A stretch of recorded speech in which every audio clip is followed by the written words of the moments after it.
Welcome to First and 30. I'm Nick. And I'm Antonino. We're two 30-something-year-old guys who take the best ultimate reality television show in this hemisphere, American football, through four uncensored downs of mostly unbiased opinion and some analysis. In a game broken down into 10-yard segments, we take it with you one step at a time. That's First and 30. Let's go for it.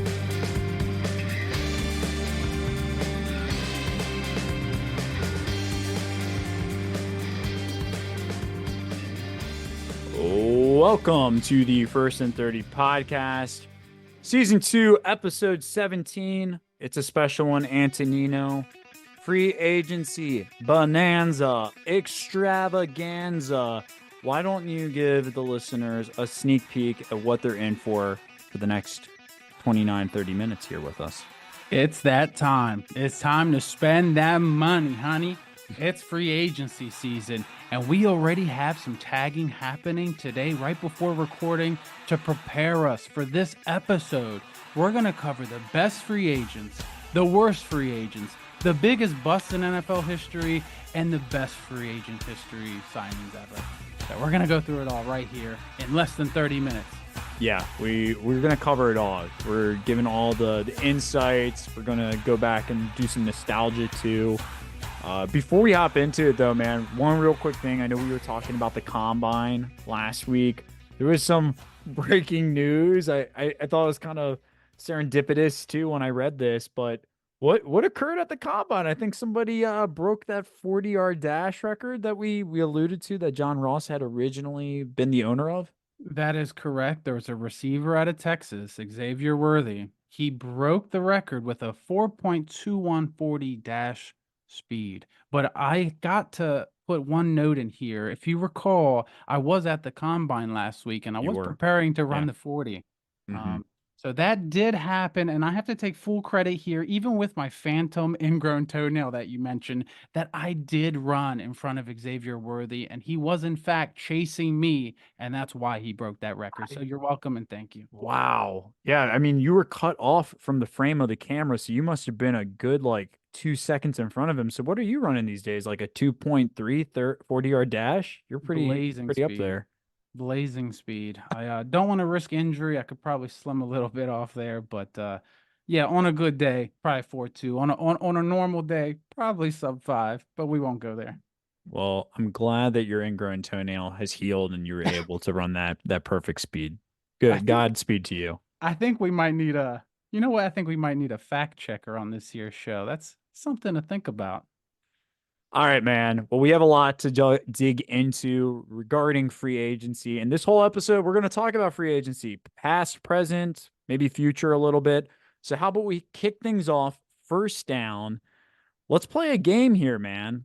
Put on your GM head coach hat. Let's pretend that we are the general manager or a head coach of an expansion franchise. So this is a team that is a blank canvas. We don't have cap space to really worry about. Every position is a need for us. So it's not like we're going to only be targeting a quarterback or a running back. So based off of the list of names that you've been looking at, who are your top players to target? So I want to hear yours. I'm going to react a little bit and I'm going to tell you some of mine. And we'll see if we're on the same page or if we're going to be in some bidding wars here for the players, because I'm also going to put on my GM head coach hat too. So I want to preface my free agency targets with the fact that there was a handful of tagging and extensions that were just done before our recording. We have news that Dalton Schultz agreed to a contract extension. Antoine Winfield just got tagged. He was on my list. Brian Burns just got tagged from the Panthers. He was on my list. So we have a lot of moves that are taking place as we speak. But that being said, again, I want to make note that all these players are free agents for a reason. So either the players want too much money, or they're injury prone, or just not the right fit. So the first guy on my list here, Christian Wilkins, okay? Miami's loss is your gain here. He just got officially word that he's not going to be tagged, and he is an elite two technique defensive tackle that can go in there and perform at an all-pro level. And yes, he is going to get paid. Absolutely. But this guy can be a game wrecker. All right. So you're going with a D tackle, Christian Wilkins, 28 years old, I believe, coming out of what his second contract, or maybe I think he actually rookie contract he's coming out of still. Uh, you're going with him. We're not getting a bidding war then because I'm going to go for the best, biggest name available, the best interior lineman available. You can go ahead and blow all that money on Christian Wilkins in his one really good season. Actually, he's been decent. I'll give it to him. I'm going to go ahead and sign the best player available, Chris Jones. All right, I don't think there's really much of a debate here, right? He is the best player going to be available on the open market. Out of all the names I've looked at, he's the only guy I would say is a true impact difference maker to a team. When he's on the field for the Chiefs, they are significantly better. We saw him in the Super Bowl wreaking havoc on Brock Purdy. He's 30, so he's still in his prime. I think I've still got like maybe 3, 4 really solid, productive years left to him. So I want to give him like a 3, 4 year contract. It's probably going to be maybe fully guaranteed in some regard. He's going to get a lot of guarantees in it, but I know I'm getting the best guy in free agency. So you take Christian Wilkins. I will take Chris Jones. Who else do you have on that list, man? I like where this is going because I have the methodology that you sign defense in free agency. You draft offense, it's easier to acclimate from the college Mhm. level to the professional level on offense. You rely on your speed and instincts. But as far as defense goes, I think this is where you spend the big money. It's in free agency on these guys who are proven, they're intelligent, and they'll be able to make sure that there's no big chunk plays given up. They've been here, they've done that, and that's why you're Yeah. paying them. So that leads me to my next guy. Okay. There's two guys. I'm going to first go with Geno Stone, safety from the Baltimore Ravens. Mm, 24 years old. He had 7 interceptions last year. It's a little tricky here because they had a great defense. The other guy on my list here, I'll hop on to the third pick here, Patrick Queen. okay. So when you put all these good guys together, and also the defensive lineman coming out of Baltimore as well, I cannot pronounce his name, but they had a good defense, a lot of players. So who was to get credit for that? If they separate, are they still going to perform? We'll Got see. it. Yeah, I like Patrick Queen. I had him on my list as like a target, so we might be getting in a small negotiating bidding war for his services here. I did not have Geno Stone, so you can take him. I'm actually going to go for Xavier McKinney, the safety out of New York. Young guy, too, 25. He was a first round pick out of Alabama. He had a productive few years with the Giants, but he played for the Giants. So I think he's kind of under the radar. And I would say if I were to get one offensive player, I'm going to target one of these running backs. And it's probably going to be a running back that nobody would expect. Not Saquon, not Josh Jacobs, but I'm actually looking at DeAndre Swift as a good in between player. I'm probably going to draft another running back, but he's young. Swift's 25.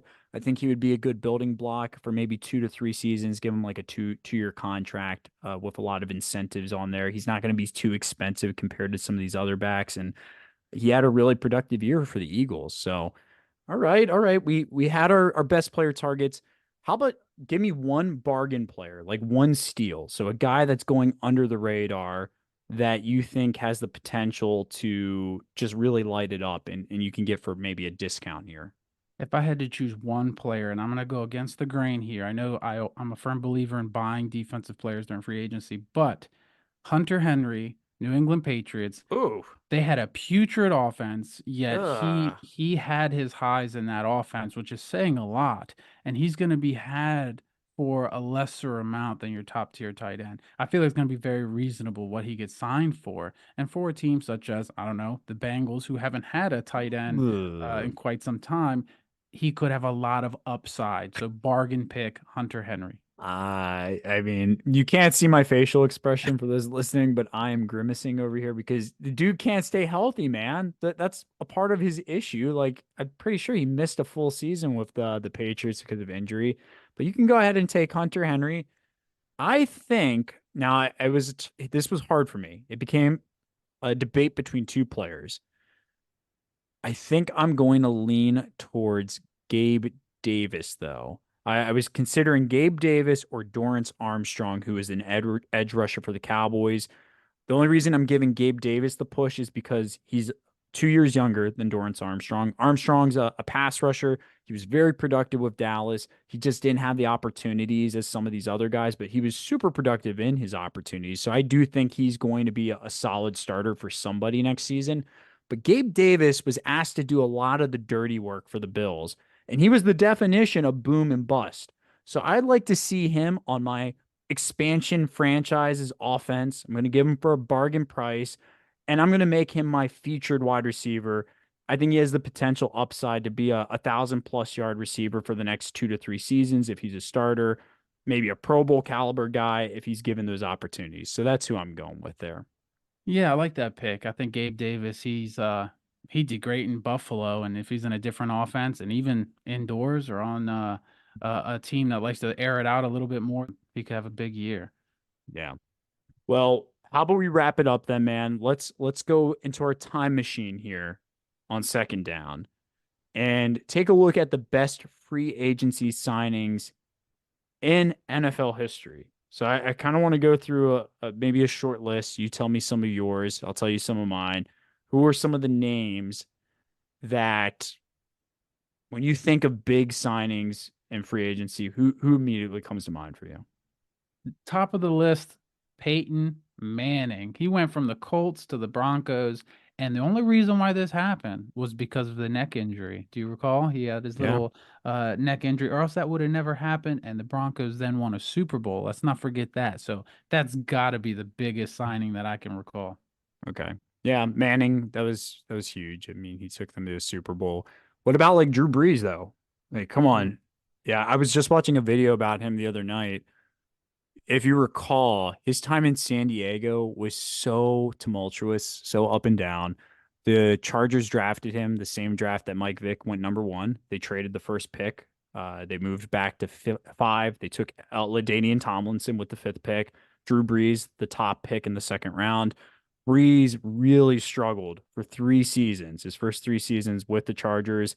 The Chargers then go ahead and draft his heir apparent backup, Philip Rivers. And what does Breeze do? He responds with a Pro Bowl season. They give him another 1 year prove it contract. He goes again to the Pro Bowl. And then the last game of the season, he tears his rotator cuff, has a bad, nasty shoulder injury. Long story short, the Saints took a chance on him because he was obviously failing his physicals. And the Dolphins, if you remember the story, Nick Saban was the head coach of the Dolphins at the time. He had the choice to make whether they were going to trade for Dante Culpepper from the Vikings or sign Drew Brees. The team doctors for the Dolphins stated that Brees failed his physical, obviously because he was 2 months off of a surgery, and they didn't pull the trigger. And he goes to the Saints, wins a Super Bowl, rest is history. So that's definitely a name that comes to mind. Yeah, I'll never forget that play where he got injured. I recall like San Diego Chargers, they had their old dark blue uniforms on, and he was just getting thrown around like a rag doll. He got hurt, and that offseason, like you said, between him, Culpepper, and I think Byron left, which might have been another name that was out there. Yeah. And then the rest is history. Went to New Orleans, and he's going to be in the Hall of Fame one day. And speaking of Hall of Fame, another name on my list of best free agent signings in history would be Charles Woodson, a Hall of Famer. Okay. I had him on Yeah. my list. Charles Woodson, Raider Nation, silver and black. He went to Green Bay and he still made the Pro Bowl like each and every year. And I think they did get a ring too, as well, if I'm not He mistaken. was defensive player of the year in '09. I think they won the Super Bowl the very next season. So yeah, I had Charles Woodson too. What about Deion Sanders? 94 and 95. He was the big name free agent. He signed with the Niners, won a Super Bowl with them. Next season he bounces, goes to the Cowboys, wins a Super Bowl with them. I had him on my list too. I had to actually Google and see why did he leave Atlanta. I really was curious because I felt like he did well in Atlanta, in which he did. Hmm. And it come to find out it's because the 4-ish years that he was there, they just never won, and he wanted to go somewhere where he could Yep. win. So I thought that was pretty interesting. Nowadays, I feel like it or not, you get tagged and you don't have a choice and you have to stay. But things were a little different back then. Yeah. Yep. No, he was it's funny though when we get to one of the other segments coming up here, just a hint, I think he's going to show up again for me in a different way though. Uh-oh. Yep. Did you have any other ones that you were burning to share here? Any other big free agency signings in history? And before you do, for all the listeners out there, give us your feedback. And on the Spotify channel, we have a little feedback section. Let us know. Type it in. Let us know who, in your mind, was one of the best free agent signings in history. Maybe he was on your team. But one more, Antonino. You got another one for me? Yeah, this player, I didn't even remember that he played for this team. He started with the New England Patriots and then went to the New York Jets, none other than Oh, Curtis Martin. I knew it. Knew you were going there. Yep. Yeah, I completely forgot he played with the Patriots, but he's a staple with the Jets, one of the best running backs they've had. What did Chris Berman used to say? Curtis, my favorite Martian. Did you remember that? I like your impression a little better than his, Oh though. yeah, that was very smooth. Yes. I have one more than two. Since you had a running back, I have another running back here. How about for my Ravens nation out there listening, Priest Holmes? Do you remember this guy? He was a part of the Ravens Super Bowl team. He was with Jamal Lewis during Jamal Lewis's rookie season. He walks in free agency, signs with Kansas City Chiefs and Dick Vermeil's offense, and had probably one of the best 3 year stretches we've ever seen from a running back. So sad that it was cut short because of injuries, but I loved watching Priest Holmes, and you have to say he injected so much success into that early 2000 Chiefs team, and he was a big reason why they were successful for that period too. So, yep, Priest Holmes. All right, man. Third and long now. So we talked about who we were going to target in free agency in the current free agency market. And we also went into our time warp and looked at the best free agency signings of all time. So how about we do the inverse now and we dedicate third down to the worst free agents in this class to stay away from. So the group of guys that are available now, we're putting that GM head coach hat back on. Who is on your do not touch list? Who's a guy that you are just putting a big X or cross through their name and saying, I'm not even giving this guy a phone call. He's not getting a visit with my organization. I'm not offering him any contract. Let me I hear it. I used a red Sharpie and crossed the name out for Chase Young. Whoa. Really? A Chase young Young. young guy, 25-year-old edge rusher? You're not what are you saying that you don't like about Chase? The guy has no motor. He takes plays off, and it kills me to say this because when you see him in game in person, you're like, dang, that guy's a beast. Like, he could kill someone out there. And then you go out, you get acquired by the 49ers, and there was rumors that he might actually get sat for the Super Bowl.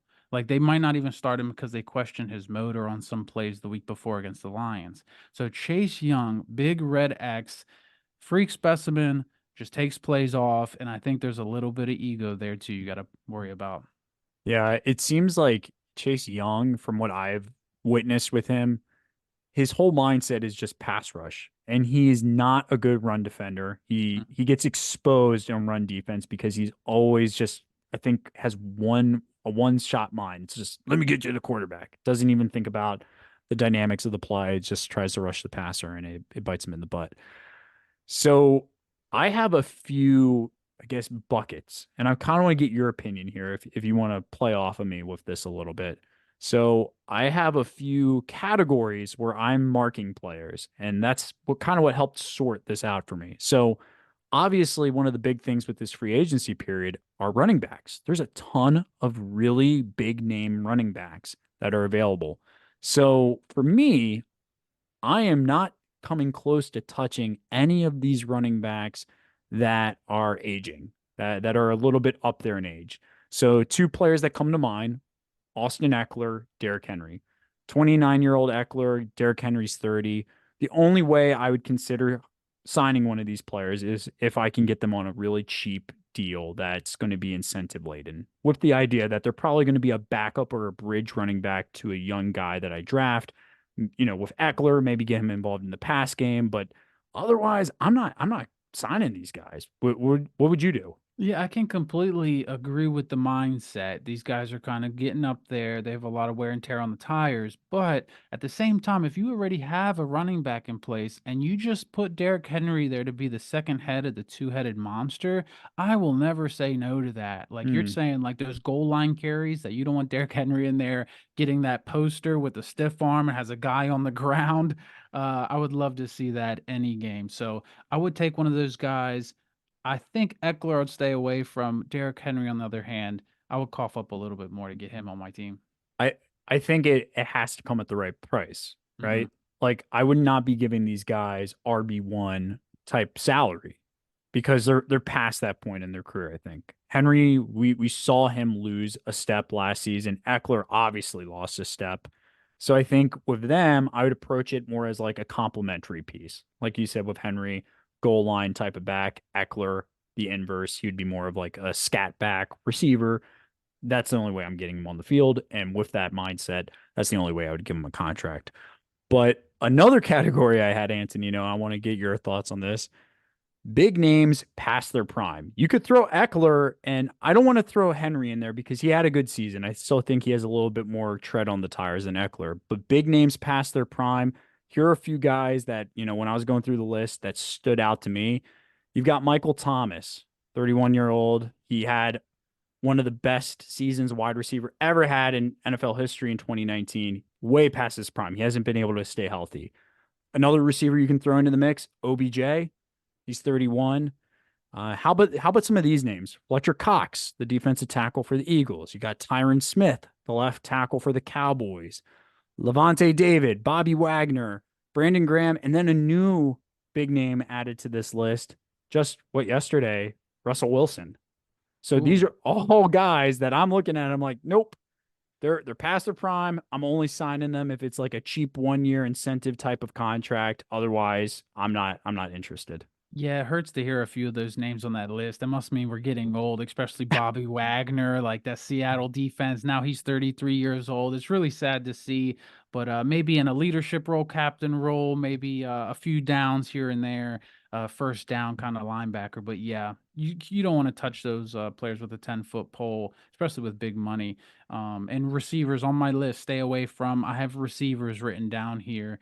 I think a lot of these receivers are getting paid so much. Michael Pittman just got the tag there. T. Higgins, we're talking over 20 million a year. Mike Evans just got a deal. So big money getting thrown on these receivers, but this is a deep receiving class. So keep that in mind.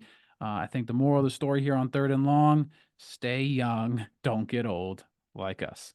Yeah, right. Like they have value though, man. These guys have value, but yeah, you're right. It does feel like we're getting a little old because these were all names that we kind of grew up watching. Exactly. Hey, that's why this is First and 30. Join your two lovable 30-something-year-old podcast dudes. Da-da-da. Da-da-da. Okay, man. How about we move on to Fourth and Forever? We're going to keep the vein going with these free agency guys that we would avoid, but how about we just look back in our crystal ball here, go back in time. What were some of the biggest busts, big bust signings in free agency? So some names that had a lot of hype that maybe the teams overpaid for or didn't live up to the contract or expectations associated with the contract. I think that's what we associate being a bust about with free agency, a guy that just didn't live up to the contract that the team offered him. Should we just label this whole segment the Washington Redskins bust in free agency? Antonino, wait, I'm not lying, man. I have a whole section on my notes here where it's just Washington Redskins and a list of guys. I don't want this to be a bash fest, but boy, oh boy, when you got Big Albert Hainsworth, Deion Sanders, like you mentioned. Yep. Oh boy, Dana Stubblefield, if anyone remembers that name. Adam Archuleta, freaking some big names. Yeah, Archuleta. They were unloading the Brinks trucks at one point for all these guys. Yep. Well, and what do all these guys have in common? The time frame. It coincided with Dan Snyder, and he was notorious for opening up the pocketbook for the big free agents. But I alluded to Sanders. He had that great run with the Niners and Cowboys, and then what does Washington do 6 years later in 2000 with Deion, 33 years old? They signed him to what? It was a 7-year contract worth $56 million. Hey, everyone wants a piece of prime time, no matter the age. I know he went to Baltimore after that and played with the Ravens for a year, and now he's a head football coach at Colorado. So everyone wants a piece of Deion, but dang, did they overpay? 33 years old. I mean, we were just talking about it in the last down. He would have been in my big name guys past their prime. Like literally, prime was past his prime at this point. And he lasted, I think, 2 seasons in Washington before, I think, retiring. Didn't he retire like midway through that second contract? Yikes, pun intended. Yeah, he was out of his prime. Yeah. So you mentioned Adam Archuleta. Mm-hmm. What was his contract? I think it was like 6 years, 30 million. Washington made him the highest paid safety in NFL history. And I think we can both agree he was not even a consensus best safety in the league at any point in his career, right? Yeah, I think he had that good year with the St. Louis Rams at the time, and Yeah. they made the Super Bowl, and I think he cashed in on that a little bit.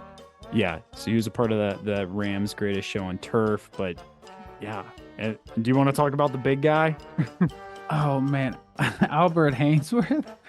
That was the number one bust in NFL free agency history by far. Consensus, for sure. I don't think anybody would disagree.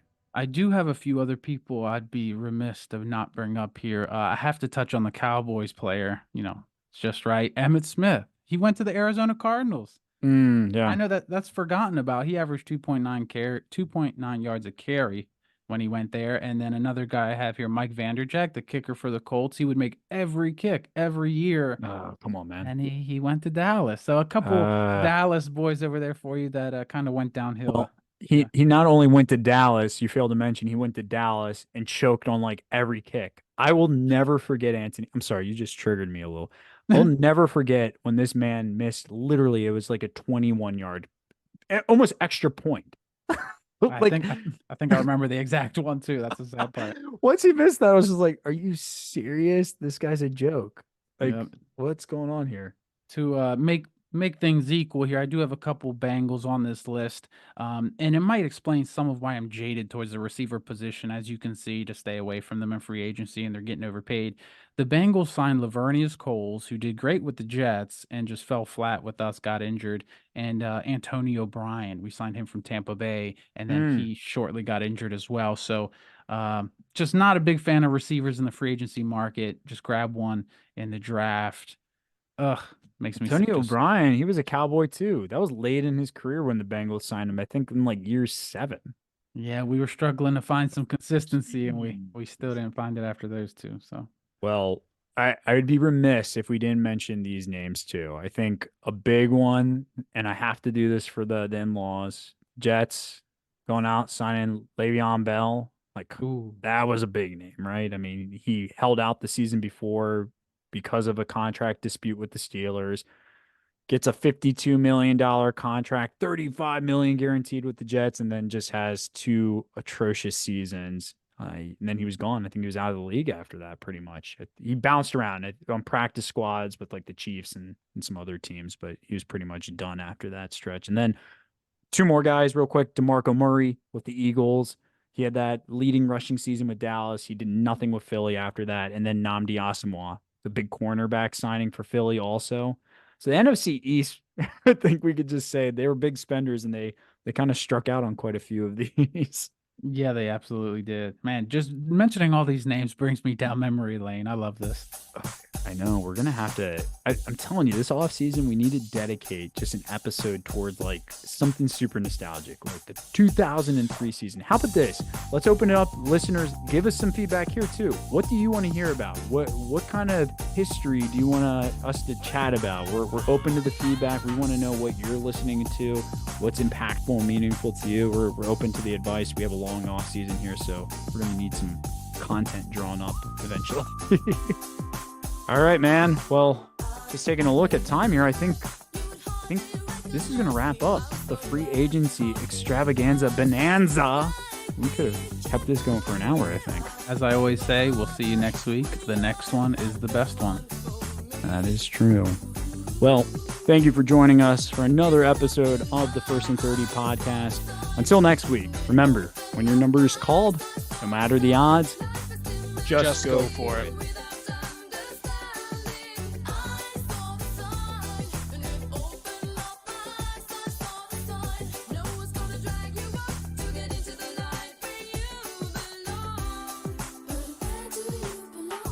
This is a First and 30 production. Follow us on Spotify, Apple Music, YouTube Podcast, or wherever you listen. Be a part of the community by following us on Facebook, Instagram, and Twitter at First and 30.